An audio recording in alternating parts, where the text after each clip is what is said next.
Hare Krishna,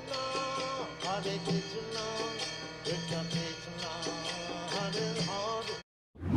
हरे कृष्णा। आप सबका स्वागत है हमारे सत्र 5 में, जहां आज हम खोजने जा रहे हैं सभी प्रॉब्लम्स की एक समस्या है। आज हम शुरू करने से पहले आपसे क्वेश्चन पूछेंगे, आप में से कितने लोग दुख चाहते हैं? कोई चाहता है दुख? नहीं? इतना या जीरो? जीरो तो ठीक है। आप में से कितने लोग सुख चाहते हैं? इतना, इतना, इतना, अनलिमिटेड, है ना? तो हर इंसान इस दुनिया में क्या चाहता है? अनलिमिटेड हैप्पीनेस, खुशी ही खुशी, और दुख जीरो। पर क्या होता है हमारे साथ? मोस्ट ऑफ द टाइम दुख होता है थोड़ा, नहीं, दुख होता है ज्यादा, सुख होता है थोड़ा। तो हम कैसे परमानेंट सुख की प्राप्ति कर सकते हैं? कैसी सभी समस्याओं को पूर्ण विराम दे सकते हैं? इसके बारे में आज हम डिस्कस करेंगे। आज को आपको याद होगा, लास्ट सेशन में हमने डिस्कस किया था कि कैसे साइंस, टेक्नोलॉजी हमको अस्थायी समाधान प्रदान करती है कुछ समय के लिए। ओके, अगर आपके रूम में कोई बदबू आ रही है, ओडोनिल लगा दो, थोड़ा ड्रियो लगा दो। पर एक इंटेलिजेंट व्यक्ति होगा तो क्या करेगा? देखा बदबू कहां से आ रही है, अरे उस कोने में चूहा मरा हुआ है, वो सफाई करेगा, चूहे को फेंकेगा, बदबू चली जाएगी। ये परमानेंट सॉल्यूशन है ना? और जैसे दूसरा उदाहरण हम देख सकते हैं, अगर आपके हाथ पे कुछ फोड़ा हो गया, तो माँ आएगी, बोलेगी वो मैं फूंक देती हूँ ना। दोस्त आएगा, बोले हाँ सर मैं क्रीम लगा देता हूँ, तो सही होगा? कब तक फूंकते रहेंगे? नहीं। अगर आप डॉक्टर के पास जाएंगे, डॉक्टर दवाई देगा, फिर 3 दिन में सही हो जाएगा।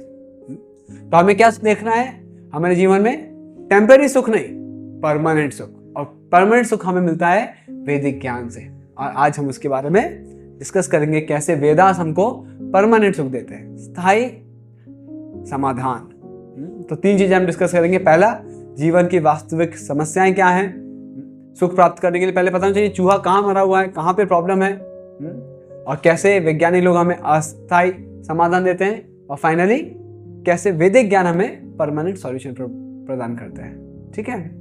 तो अगर आप किसी से पूछें, भाई जीवन में कोई दुख है, सुख है? बोले दुख है। क्या दुख है? एक बार हमें सेशन पूछा क्या क्या दुख है? बोले पैसा नहीं है, जॉब नहीं लग रहा है, रिसेशन आ गया है, प्रॉब्लम हो रहा है। कोई बोल रहा है अरे घर में बहुत लड़ाई होती है। कोई बोलता है गर्लफ्रेंड नहीं है। दूसरा बोल रहा है जब से गर्लफ्रेंड आ गई तब से दुख आ गया है। तो किसी ना किसी को कुछ ना कुछ दुख चलता रहता है। कोई बोलता है मैं सुंदर नहीं हूं, कोई बोलता है मेरे को परीक्षा में फेल हो गया। पर क्या ये सब वास्तविक समस्याएं हैं? जैसे रिसेंटली बेंगलुरु में आपको पता होगा पानी की बड़ी कमी हो गई है, हफ्ते में एक बार पानी आ रहा है। तो ये समस्या है, पर ये वास्तविक समस्याएं नहीं। तो वास्तविक समस्याएं क्या हैं? वास्तविक समस्या के बारे में भगवान बताते हैं, एक ऐसी समस्या जो सबके लिए समान हो, कोई इसको चाहता ना हो, और कोई इससे बच ना सकता हो। ये कहलाती हैं कौन सी समस्याएं? वास्तविक समस्याएं। तो आप हमें बताइए, ऐसी दुनिया में कौन सी 4 समस्याएं हैं जिनको कोई भी नहीं चाहता है, फिर भी सबको आती है, और कोई मना भी नहीं कर पाता है? सोचिए, ऐसी कौन है ये तीनों कंडीशंस को, मापदंडों को पूरा करती है समस्याएं? हाँ, बीमारी, बिल्कुल, है ना? कोई ऐसा व्यक्ति है जो बोलेगा मैं कभी बीमार नहीं पड़ता? अगर 1000 लोग भी बैठे होंगे या 10 लोग भी बैठे होंगे, हर इंसान कभी ना कभी पेट दर्द, सिर दर्द, कुछ ना कुछ, कोरोना आया तो कोई ना कोई बीमारी आ जाती है। और हाँ, बुढ़ापा, करेक्ट, है ना? तो बुढ़ापा, हम चाहते हैं बूढ़े हों। अगर आप अमेरिका में देखेंगे, सबसे ज्यादा जो इंडस्ट्री फ्लरिश हो रही है वो है कॉस्मेटिक इंडस्ट्री। एक इंजेक्शन दे देते हैं, आपका जो रिंकल आते हैं फेस पे, वो इंजेक्शन से रिंकल चले जाते हैं। बाल सफेद हो रहे हैं, फटाफट डाई लगा लो। आंखें कमजोर हो रही हैं, चश्मा लगा लो।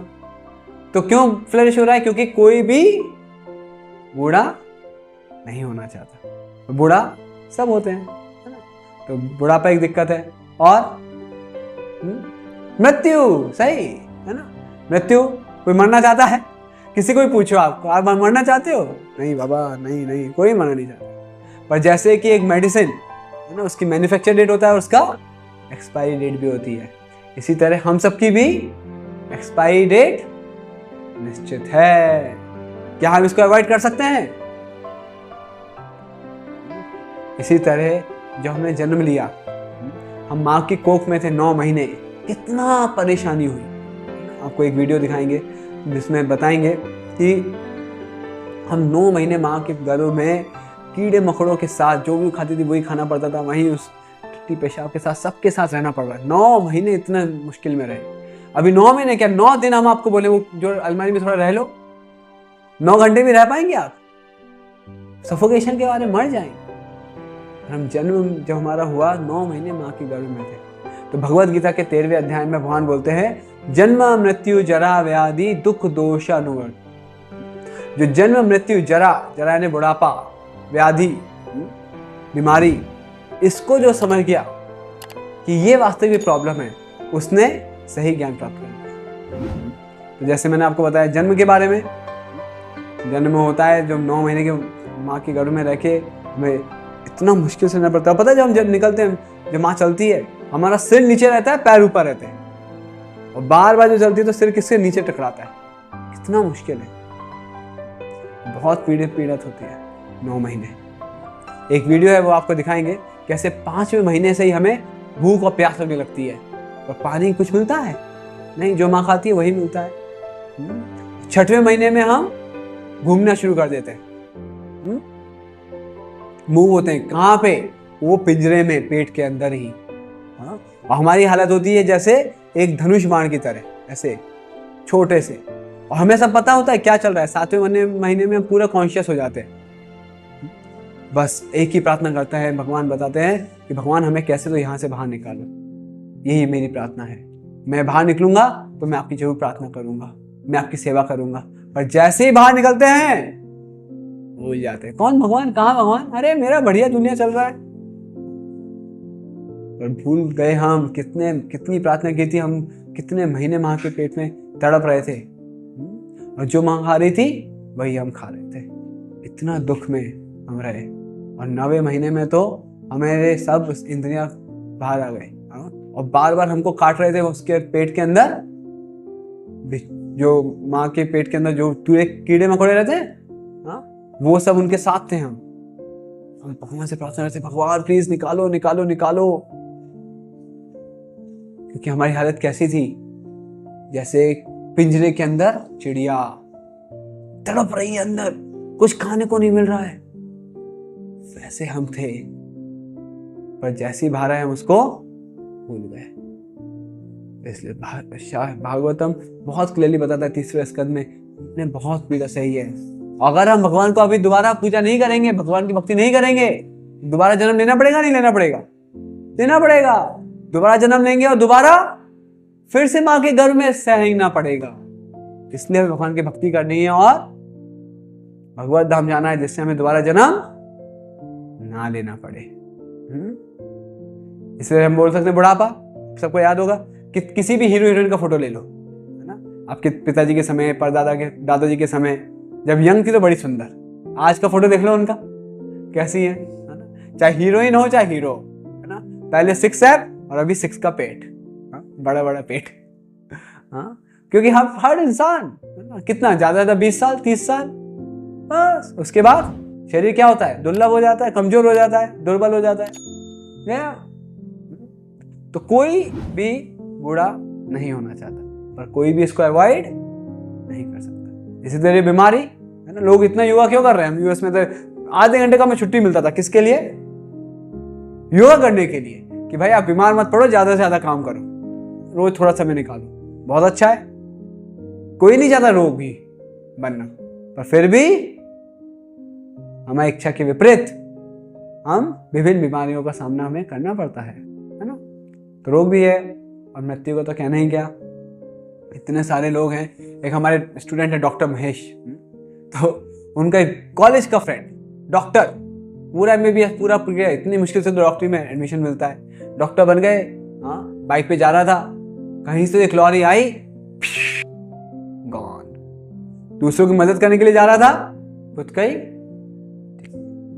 हम उसके लिए प्रार्थना करते हैं। पर पॉइंट यह है कि मृत्यु कभी भी आ सकती है, और वेदों में बताया गया है जब मृत्यु आती है तो इतना दर्द होता है, जैसे कि 80,000 बिच्छू में काटते, उतना दर्द होता है। ये गरुड़ पुराण, अगर आपने सुना होगा, गरुड़ पुराण में इसका व्याख्या की गई है। क्यों दर्द होता है इसको हम समझने की कोशिश करेंगे। आप सबके पास मोबाइल है, अभी निकालिए मोबाइल निकालिए। अभी सोचिए ये मोबाइल आप भूल गए, कक्षा में बोला आप आए हैं, बहुत बहुत धन्यवाद, मोबाइल रख के जाइए। अगर आपको मोबाइल भूल छूट गया, दुख होगा या नहीं होगा? अगर वो घूम गया तो कितना दुख होगा?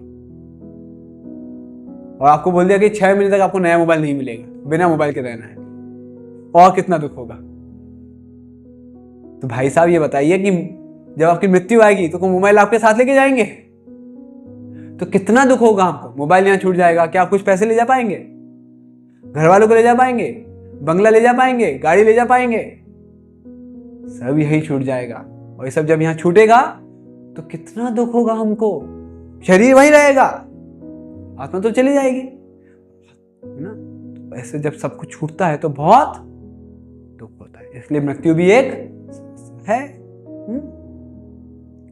तो जन्म, मृत्यु, जरा, व्याधि, ये 4 जो है ये परमानेंट प्रॉब्लम्स हैं, और हमें ये सीखना है कि हम कैसे विचारों से छुटकारा पा सके।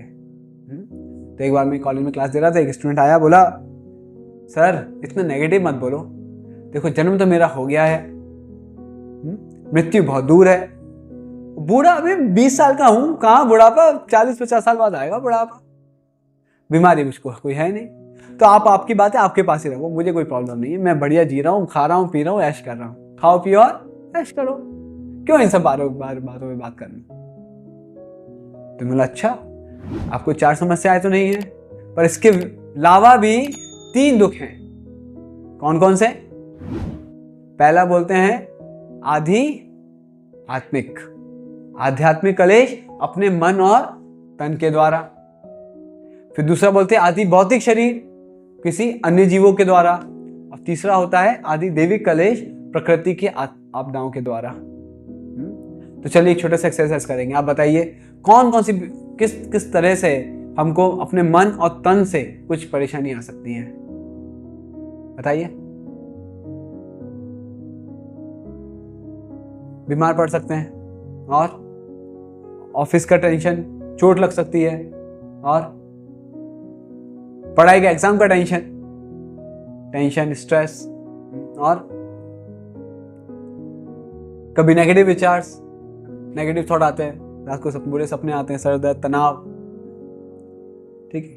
गर्मी ठंडी, लाइट ऑफ कर दिया तो गर्मी, फैन ऑफ कर दिया तो गर्मी, और ज्यादा जोर से लगा दिया तो ठंडी। कभी ठंड सर्दी का सीजन, कभी गर्मी का सीजन, करेक्ट, गर्मी सर्दी।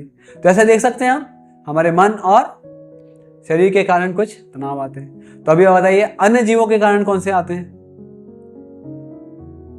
मैं आपको उदाहरण देता हूं अपने जीवन से। तो 2007 में मैं पहली बार हैदराबाद आया था। सुना था भाई चार मीनार करके यहाँ पे बड़ा, हैदराबाद किसके लिए फेमस है? जो कोई भी आता है चार मीनार घूमने जाता है ना, तो चलो हम भी जाते हैं। पहले दिन आए, सुबह आए थे, शाम को निकल गए दोस्तों के साथ, बस में बैठे, चार मीनार देखने गए। टू बी वेरी फ्रैंक बताऊं तो कुछ तो समझ में नहीं आया ज़्यादा, कुछ खास था नहीं, होता तो पुरानी एक हवेली है बस, और क्या है कुछ ऐसा। चार मीनार है तो ठीक है, आ गए, बहुत भीड़ थी।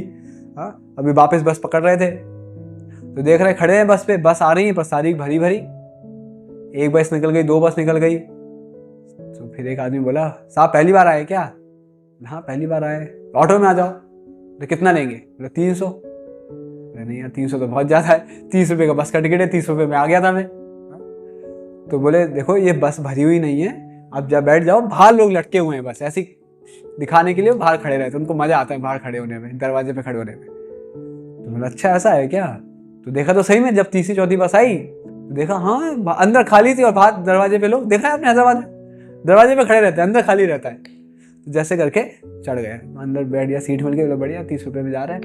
जैसे ही उतरे एटेक सिटी मादापुर में, दोनों जेब खाली, पर्स भी गया, वॉलेट भी गया। पहला दिन हैदराबाद का।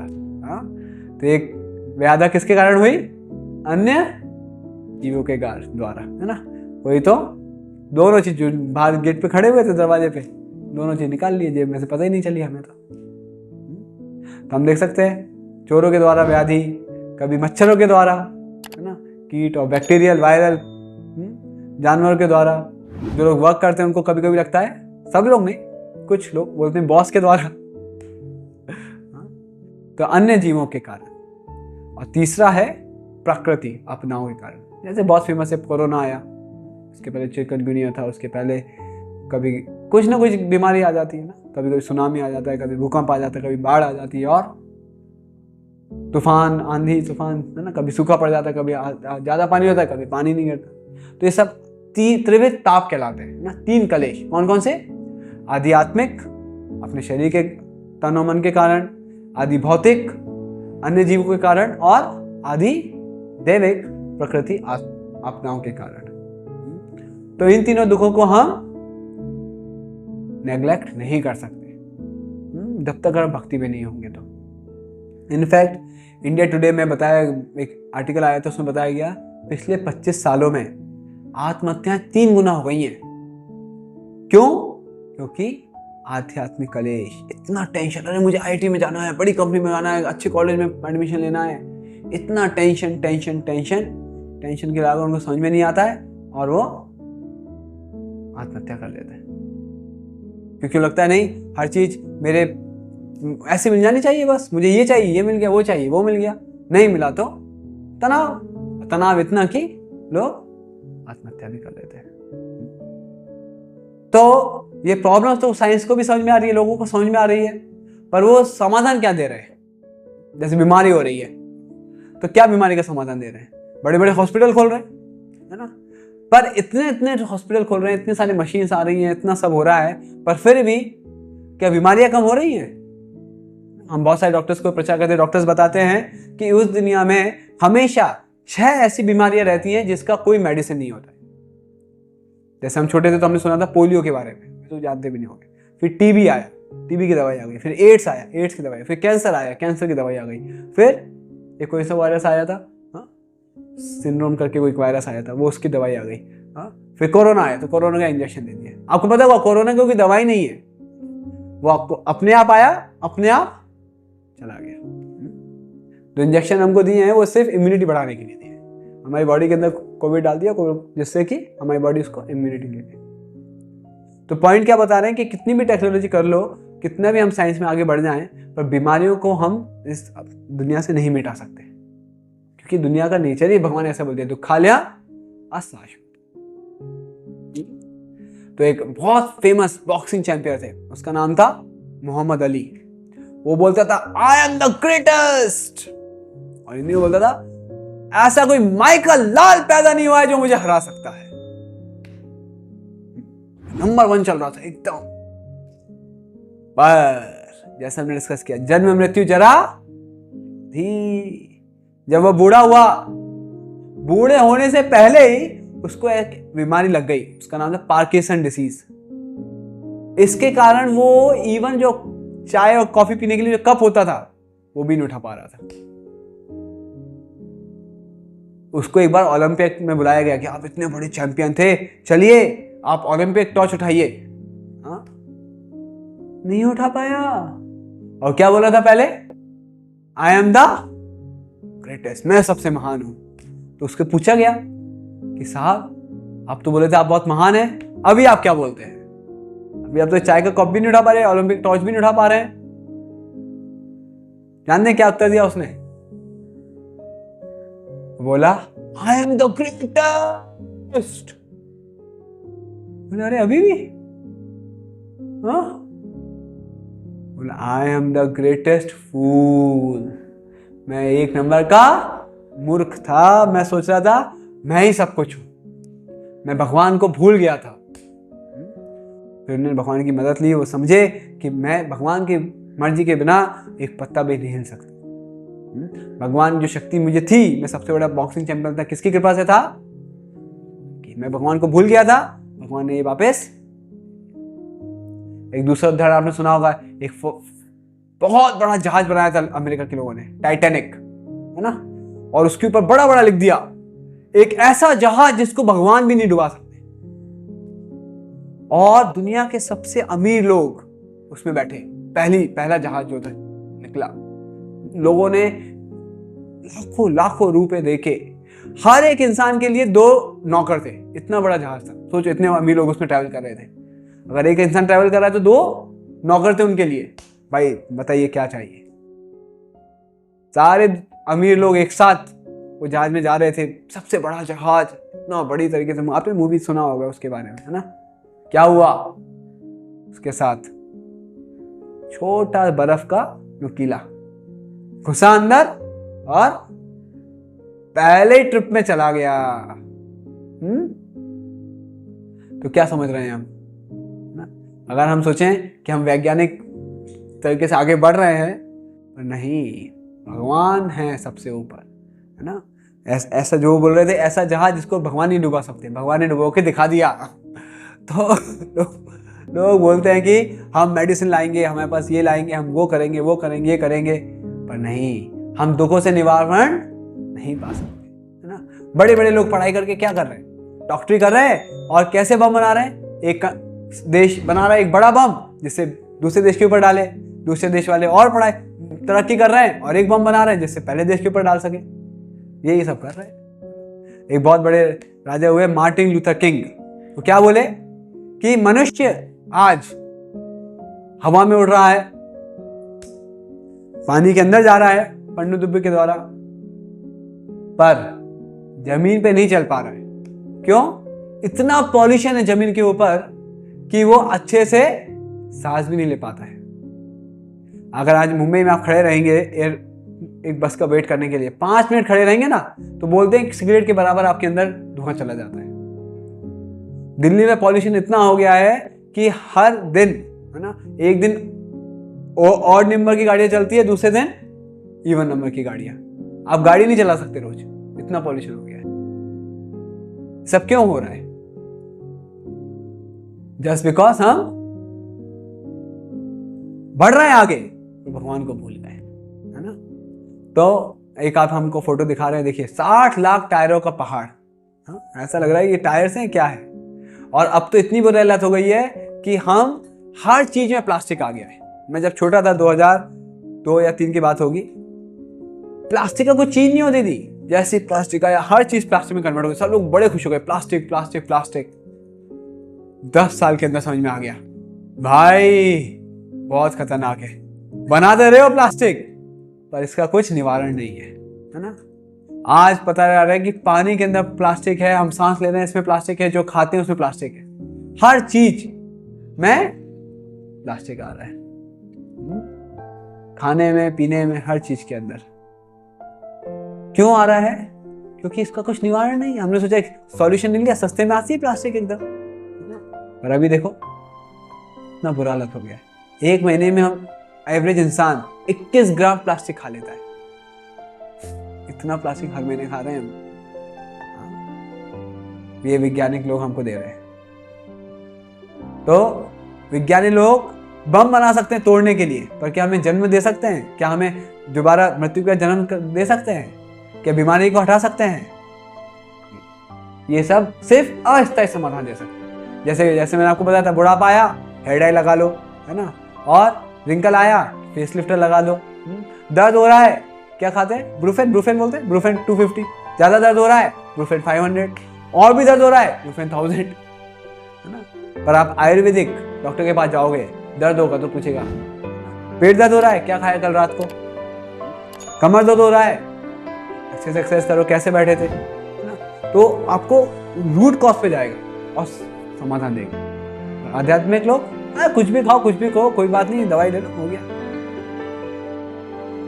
तो पॉइंट क्या है कि वैदिक वैज्ञानिक लोग हमको अस्थायी समाधान ही दे सकते हैं, और जल्दी से जल्दी ये समाधान चले जाएंगे, ज्यादा काम नहीं आएंगे। तो विज्ञान और तकनीक बुढ़ापा नहीं रोक सकता, पृथ्वी से वास्तव में रोग नहीं मिटा सकता, और जन्म मृत्यु की तो शायद सोच भी नहीं सकता।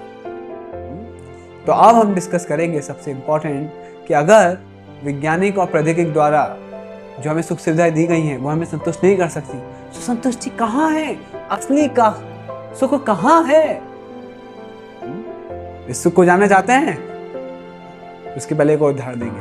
अभी जो हमारा सुख है वो है एक मछली के द्वारा। आप लोग अपने दोनों हाथ एक साथ करिए और हिलाइए अंगूठों को और बोलिए, मछली जल की रानी है, जीवन उसका पानी है, हाथ लगाओ डर जाएगी, बाहर निकालो मर जाएगी। सुना होगा आपने, बहुत फेमस है, कोई हम छोटे में सुनी। तो हमारी हालत भी ऐसी है। हम जो आत्मा है, इसको आप पिज्जा खिला दो, बर्गर खिला दो, मोबाइल दिला दो, लैपटॉप दिला दो, वो कैसी है? जैसे मछली को पिज्जा बर्गर खिलाना, डॉलर्स देना। मछली को क्या चाहिए? डॉलर चाहिए या पानी चाहिए? हाँ, पानी चाहिए। इसलिए आत्मा को क्या चाहिए? भगवान की भक्ति चाहिए या डॉलर चाहिए? भक्ति चाहिए, है ना। कितना भी कर लो, ये भगवान भक्ति से सिर्फ खुश प्रसन्न होगी आत्मा, नहीं तो आत्मा के अंदर कोई प्रसन्नता नहीं है। आत्मा मछली की तरह परेशान है सब उसके पास, पर फिर भी सुख की प्राप्ति नहीं हो रही है। अगर सुख चाहिए तो जब हम भगवान की भक्ति करेंगे तभी नहीं मिलेगा। ठीक है। कैसे भगवान की भक्ति से मिलेगा वो हम डिस्कस करेंगे नेक्स्ट सेशन में, ब्रेक के बाद। हरे कृष्ण।